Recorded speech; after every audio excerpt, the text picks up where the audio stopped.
Good afternoon everyone and good afternoon ma'am. So we are the group 9 and for the last chapter of this semester, this is the climate change. So before we start, ito po yung member ng group 9. So syempre for the first reporter, my name is JP Bilindain. The second reporter is Mr. Lloyd Tadeo and Miss Janet Petilo, and lastly Miss Jonaline A. Kagingking. So ayan again, what our last topic for today or last chapter. Ayan, si Queen Yasmin and the climate change. So let's start with the climate. So ano nga ba ang climate? Ano-ano ang mga climate dito sa Pilipinas? Saan siya madalas nakikita or in what particular place. Ayan. So here in climate, again, climate is the long-term average of the weather conditions like in a particular region, and also including temperature, rainfall, and wind over decades or centuries. It's different from the weather.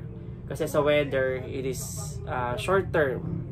And for the climate, is influenced by factors like geography and human activities. So, here's some example of the climate. Ayan, yung El Nino, La Nina, ayan yung nagka-flash na video, habagat, amihan, and also the typhoon. Yes, kasali po si typhoon. Kasi sa Pilipinas po, meron po tayo ritong months na kung saan maraming pumapasok na bagyo. So next is the weather. So here in the weather naman, ito yung madalas na experience natin for our daily lives. Ayan. So sa pang-araw-araw. Ayan. So in weather, ito po yung kabaligtaran ng climate. Sa weather po, this is a short-term condition of the atmosphere rather, in a specific place at a specific time. Also, it includes things like temperature, humidity, rainfall, wind, and also cloud cover.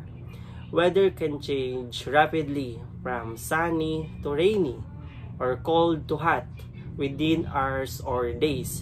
So gaya rito sa Pilipinas, 'di ba? Minsan maaraw, tapos maya-maya biglang uulan, 'di ba? Pag sa school, ayan, sa school, pag oras ng klase, mga tanghali, ayan, mga alas 2 to alas 3, 'di ba? Sobrang init, tapos gusto nating umuwi. Tapos nung uwian na by mga 4, ayan, ganyan, tapos bigla pang uulan. Ayan yung sinasabi na can change rapidly from sunny to rainy. So also, here's a example of the weather. Yung nagpa-flash na video, the first one is sunny and rainy, windy, cloudy, and also the tornado. Ayan, very good. Okay, class, ayan, dito tayo sa climate versus weather. For conclusions, any idea about the climate or the weather? Anyone? Okay, very good. So, in the climate, or what is climate? Again, climate is a long-term predictable atmospheric conditions. Next is includes average temperature and annual rainfall patterns. And lastly, it describes general conditions of a region. Ayan na, class, in general conditions of a particular region.